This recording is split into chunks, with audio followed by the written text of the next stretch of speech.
quer bênção na vida, não é? Todo mundo quer prosperidade, todo mundo quer um trabalho melhor, todo mundo quer não é, resolver a sua vida e deixar um legado para os seus filhos. Todo mundo quer isso.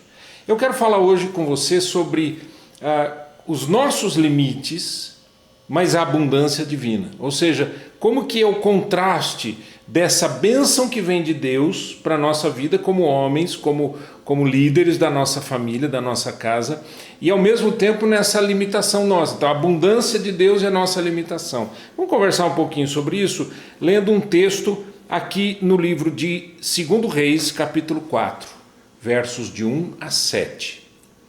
Diz assim o texto: certa mulher, das mulheres dos discípulos dos profetas, clamou a Eliseu, dizendo: meu marido, teu servo, morreu, e tu sabes que ele temia ao Senhor.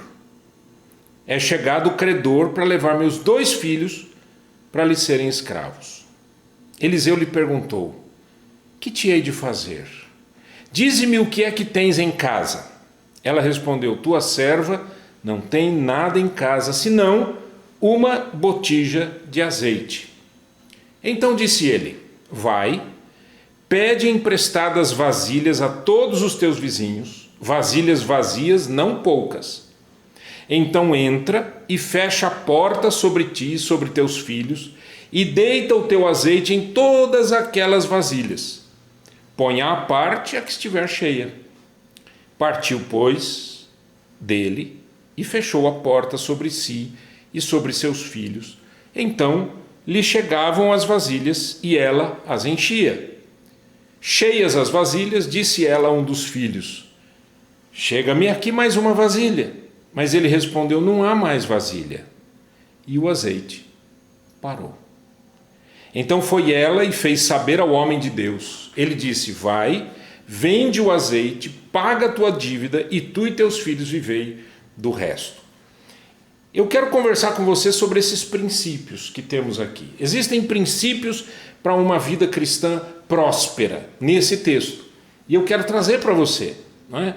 No Palavra de Homem é assim. Palavra de Homem, a gente quer que os homens assumam a sua liderança, não é? E ser líder não é ser mandão, não é sair dando chute em nada, mas ser líder é ser um homem valente, um homem corajoso, um homem responsável, um homem previdente, um homem que sustente a sua família, que cuide da sua casa e que dê para a sua casa estabilidade. E eu quero desenvolver com você alguns desses princípios que eu encontro nesse texto. Primeiro princípio que a gente tem aqui. Qual era o cenário? O cenário é que essa mulher, que era esposa de um profeta, chama Eliseu e diz: Eliseu, o meu marido me deixou com dívidas. Então o primeiro princípio é que a gente tem que lutar para não ter dívidas. Tem gente que diz: é impossível viver sem dívida. Não é impossível viver sem dívida. Você tem que entender o que é uma dívida. Por exemplo, alugo a minha casa, é uma dívida. Não, não é uma dívida. Você aluga uma casa porque você vai viver nela, não é? Você está investindo na sua vida. Você não vai ter esse dinheiro de volta nem nada, mas você está investindo. Agora, dívida é aquilo que a gente faz, muitas vezes até sem necessidade, e a gente cria uma situação muito complexa e que acaba gerando, né, um problema como esse. O cara morreu, a esposa ficou sem nada. E pior, ficou com dívidas. Então a primeira coisa, eu preciso dizer não para as dívidas. Não é? Aqueles credores, por exemplo, do texto, eram exigentes. Eles não iam perdoar a dívida, eles queriam levar os filhos como escravos. Queriam vender os filhos para recuperar o seu dinheiro. Então quem deixa dívida, gente, deixa um mal para a família.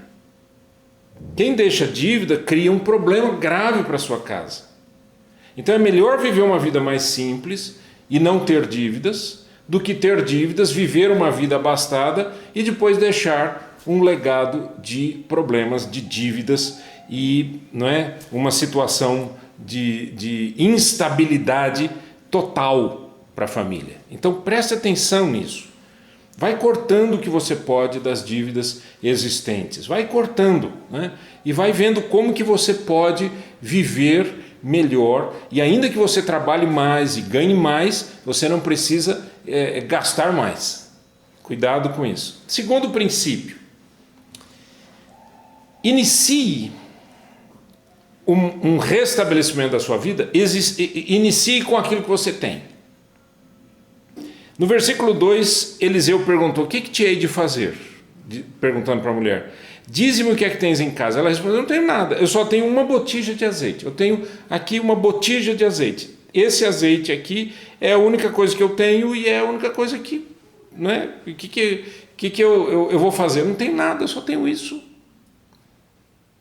Para a mulher, ela só tinha uma botija de azeite. Para Eliseu, que era um homem de Deus, ele via pela fé, não era apenas uma botija de azeite, mas era a fonte que geraria mais recursos.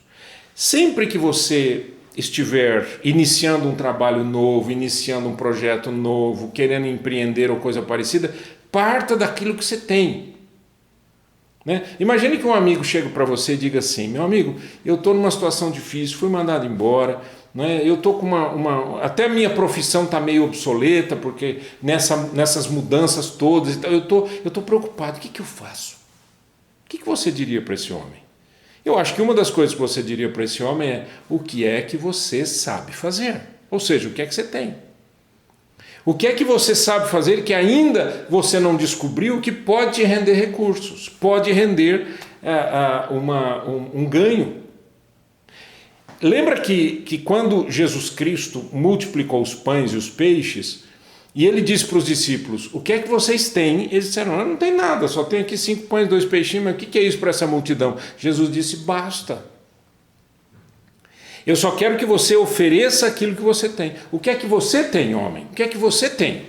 O que é que você tem na sua casa? O que é que você tem nessa mochila que você tem de profissões, de habilidades?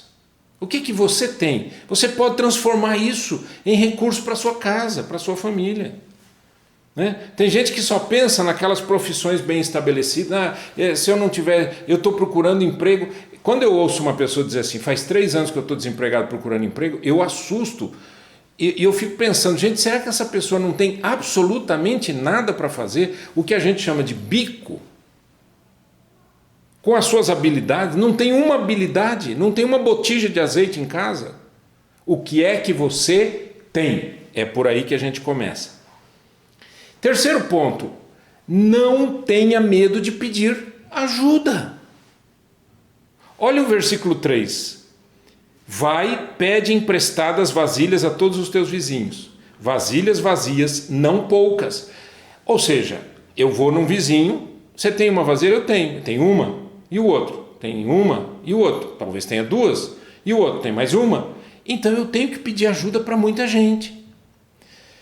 Não endureça o seu coração, não se sinta soberbo achando que não precisa de ninguém. Tem gente que já me disse isso várias vezes. No meu trabalho de coach, eu já ouvi isso muitas vezes. A pessoa diz assim para mim: eu não sei pedir ajuda, eu não sei como fazer isso, ou eu não gosto de pedir ajuda. Então deixa eu te falar, eu e você precisamos aprender a pedir ajuda. Pedir ajuda não é necessariamente pedir dinheiro. Pedir ajuda é pedir uma colocação profissional, é pedir uma ideia, é pedir um conselho, é pedir algo que vá te ajudar. Né? Senta com pessoas que já fizeram uma transição profissional, como talvez a que você esteja querendo fazer, e pergunte para eles. A gente é muito orgulhoso, a gente diz: não, eu me viro. Né? Hoje em dia, com essa facilidade que a gente tem da busca da informação, você: não, eu vou lá no Google, o Google me diz o que eu preciso. Não é assim. Porque você vai encontrar muita coisa errada, muito lixo, muita gente despreparada que só está ali para poder fazer um videozinho e mostrar alguma coisa para você. Então, cuidado com isso. Procure pessoas bem-sucedidas. Então, ao ir buscar vasilhas, essa mulher estava declarando: eu preciso de ajuda. Só que ela não estava pedindo azeite, ela estava pedindo vasilha, vazia, ok? Eu preciso também, em quarto lugar, fazer uma pergunta: o que é que boicota a minha vida, ou eu me boicoto? Quais são os limites que eu tenho para que a bênção de Deus caia na minha vida? Quais são ou os desafios que estão diante de mim? Eu preciso fazer essa pergunta. Que desafios eu tenho ou eu vou ter se eu entrar por esse caminho?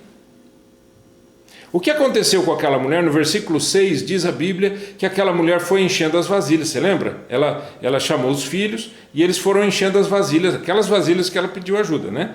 E eles foram enchendo a vasilha, aí ela pediu para o filho, me dá uma vasilha, disse, mãe, acabou, não tem vasilha. O que estava acontecendo era o seguinte, houve um milagre aqui, foi um milagre de multiplicação. Aquela mulher pegou uma botija de azeite e ela ia colocando aquela botija de azeite numa vasilha. Quando enchia a vasilha, eu acho que ela olhava e dizia, interessante, está cheia ainda? E ela colocava na segunda vasilha e a botija dela continuava cheia. E ela colocava na terceira vasilha e assim por diante. Ela foi colocando. Isso foi o milagre da multiplicação. Ok? Tudo bem até aqui? Agora, na hora que não tem mais vasilha, para o azeite de fluir. Então, quem é que coloca o limite na bênção de Deus? Eu, você. Depende da quantidade de vasilhas que você tem. Depende do quanto você está disposto a buscar de Deus. Depende do quanto que você está se boicotando. Como que a gente se boicota? Por exemplo, quando você diz assim, poxa vida, eu sou um engenheiro, se eu não voltar a trabalhar como engenheiro, meu Deus, eu prefiro morrer, não sei o quê. Não, calma, relaxa. Você está se boicotando, você está diminuindo o número de vasilhas. Aumente o número de vasilhas e deixe Deus enchê-las. E Deus vai fazer isso.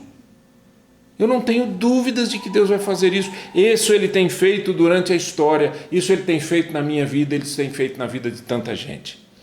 Então, pela fé, eu fico firme naquilo que Deus tem para me dar, e não naquilo que eu acho que eu possa ter, ou a minha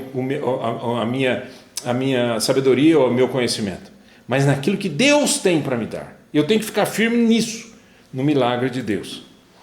Em quinto lugar, envolva a sua família nessa situação. Veja que o texto bíblico diz que os filhos, diz o texto no versículo 4 e 5, diz assim, então entra e fecha a porta sobre ti e sobre teus filhos. Quer dizer, entra lá na sua casa, você e os teus filhos, deita o teu azeite em todas aquelas vasilhas, põe a parte a que estiver cheia.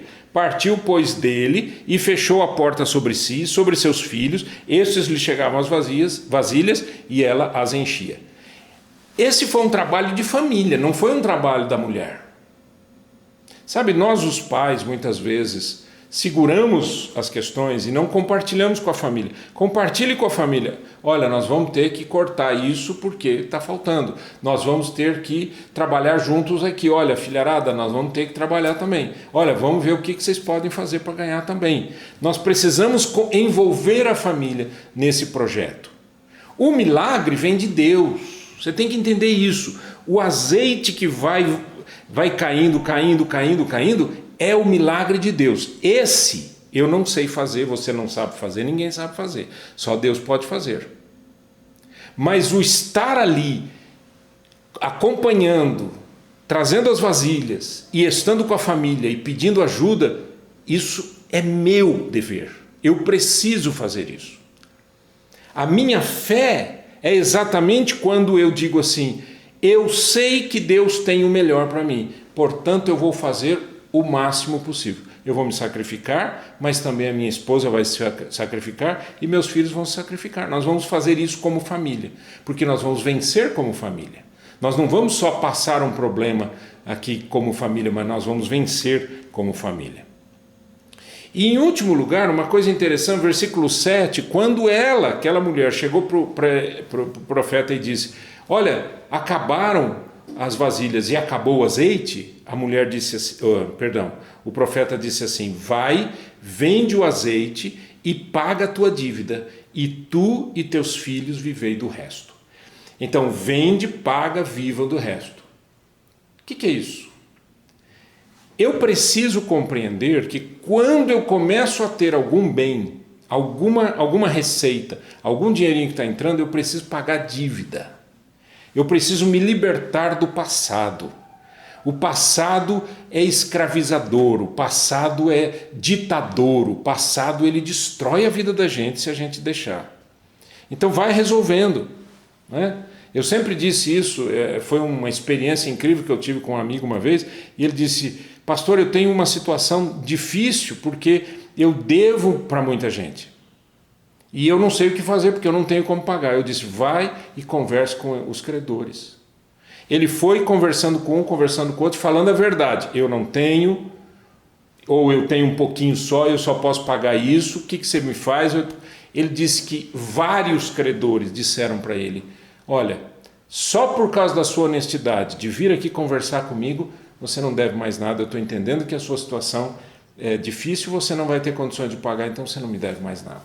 Vamos fechar essa conta. Feche a conta do passado, encerre as dívidas. E isso vale também para questões relacionais. Isso vale também para você perdoar pessoas e ao mesmo tempo resolver problemas com pessoas no passado. Tem um problema lá para ser resolvido? Resolva. Não fique carregando. Tem gente que carrega, é um fardo, é um peso, é como se tivesse uma mala, né, lotada de problemas, e a pessoa carrega aquilo, ela vai cansando. Não faça isso. Abra seu coração, né, agradeça a Deus e diga para Deus: Senhor, muito obrigado pelo que o Senhor está me dando, porque o Senhor está me dando condições de acertar as pendências. É o nosso dever como homens acertarmos as pendências. Por quê? Porque o nosso testemunho vai ser maravilhoso diante da nossa casa. Eu preciso ter uma consciência em paz, eu preciso ter tranquilidade. E o homem, ser humano masculino, ele tem uma dificuldade muito grande quando ele não tem recursos. Ele se abate, ele se deprime, ele se entristece. Por isso que eu digo: envolva todo mundo e vamos fazer um trabalho legal e vamos crescer para a glória de Deus. O pão de cada dia vai ser dado pelo Senhor. Não tenha medo disso. Mas você precisa crer e andar nos princípios de Deus sem se desviar, né? Sem se desviar desses princípios. O que limita a bênção de Deus é a nossa incredulidade. Não seja incrédulo. Diga para Deus: Senhor, eu creio e eu vou trabalhar para a glória do Teu nome e eu vou fazer o melhor que eu posso, mas eu vou fazer debaixo dos princípios de Deus. Vamos orar? Eterno Deus, eu quero te pedir que cada pessoa que está participando, ouvindo essa mensagem, vendo essa mensagem, assistindo essa mensagem, ó Deus, que seja tocada pelo Espírito de Deus e trabalhada pelo Teu Espírito para ser uma pessoa nova, restaurando, Senhor, a vida e restaurando os bens, restaurando os recursos financeiros, restaurando a profissão, restaurando um trabalho para a honra e glória do Teu nome, em nome de Jesus. Amém e amém.